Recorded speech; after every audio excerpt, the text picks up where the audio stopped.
আসসালামু আলাইকুম। আশা করি সবাই অনেক অনেক ভালো আছেন। আলহামদুলিল্লাহ আজকে আমাদের জমির সকল পেঁয়াজ তুলে ফেললাম এবং সকল পেঁয়াজ ওঠানোর পরে নেওয়ার সময় আমরা গাড়ি না পেয়ে পড়লাম এক মহাবিপদে এবং সেটা দেখার জন্য পুরো ভিডিওটা এনজয় করতে থাকুন। আজকে আমরা আমাদের জমির সকল পেঁয়াজ উঠিয়ে ফেলবো, যার জন্য সকাল সকাল ঘুম থেকে উঠেই হাত মুখ দিয়ে খাওয়া দাওয়া সেরে হালকা পাতলা কিছু খাওয়া দাওয়া সেরে আমরা রওনা দিয়ে আসি পেঁয়াজের জমির উদ্দেশ্যে।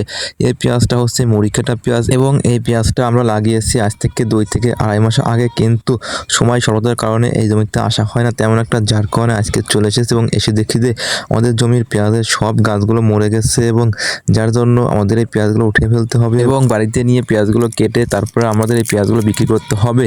এবং এরই মধ্যে আমরা পেঁয়াজের প্রায় অর্ধেক জমি উঠিয়ে ফেলছি এবং তার মাঝে আমরা কিছুক্ষণ সময় একটু বসে রেস্ট নিচ্ছিলাম, কারণ হচ্ছে আমরা সকাল সকাল চলে এসেছি এবং এরই মধ্যে একটু রোদের তাপমাত্রাও বেড়ে গেছে, যার কারণে একটু বসে রেস্ট নিয়ে তারপর আমরা আবার উঠানো শুরু করলাম। আমরা আমাদের এই পেঁয়াজের জমিটা সম্পূর্ণ উঠিয়ে শেষ করে দেবো, যার জন্য আমরা আমাদের কাজ আবারও শুরু করে দিলাম। তবে আপনাদের একটা কথা বলতে ভুলে গেছি, আমরা অনেকদিন যাবত এই চ্যানেলে ভিডিও আপলোড করি না, কারণ হচ্ছে আমাদের অন্য একটি চ্যানেল আছে, সেই চ্যানেল নিয়ে কাজ করছিলাম, যার কারণে এই চ্যানেলে ভিডিও আপলোড করতে পারি নাই।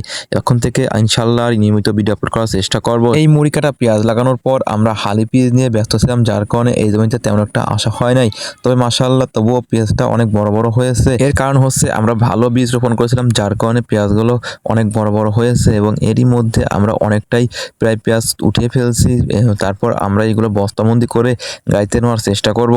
আলহামদুলিল্লাহ এরই মধ্যে আমাদের সমস্ত পেঁয়াজ তোলা শেষ হয়ে গেছে। তারপর আমরা এগুলো সুন্দর করে বস্তাবন্দি করে আমরা একটা গাড়ি খবর দিয়েছি এবং সেই গাড়িটা যদি আসে তাহলে গাড়িতে করে সমস্ত বস্তাগুলো নিয়ে বাড়িতে ফেলবো। বাড়িতে ফেরার পরে আমাদের এই পেঁয়াজগুলো কেটে ফেলতে হবে, কারণ হচ্ছে আগামীকাল আমাদের হাটে নিতে হবে এই পেঁয়াজগুলো, যার জন্য আমাদের তাড়াহুড়ো করে এই কাজটা করতে হচ্ছে। এবং এরই মধ্যে ছোটো ভাই এক বস্তা পেঁয়াজ নিয়ে রওনা দিল, কিন্তু আমরা যে গাড়িটা খবর দিয়েছিলাম সেই গাড়ি না আসার কারণে আমাদের চাচাতো ভাইয়ের মোটরসাইকেলে করে আমরা আমাদের সমস্ত পেঁয়াজগুলো নেওয়ার চেষ্টা করছি, কারণ হচ্ছে গাড়ি পাই না, যার কারণে আমাদের এই চাচাতো ভাইয়ের মোটরসাইকেলে করে আমরা আমাদের সমস্ত পেঁয়াজগুলো বাড়িতে নিয়ে আমরা আমাদের কাজগুলো শেষ করে ফেললাম। তবে আরেকটা কথা হচ্ছে, আমরা গাড়ি না পেয়ে আমাদের এই পেঁয়াজ নিয়ে মহাবিপদে পড়েছিলাম, তবে চাচাতো ভাইয়ের কারণে আমরা এই পেঁয়াজগুলো বাড়িতে নিয়ে এসে পৌঁছাতে পেরেছি।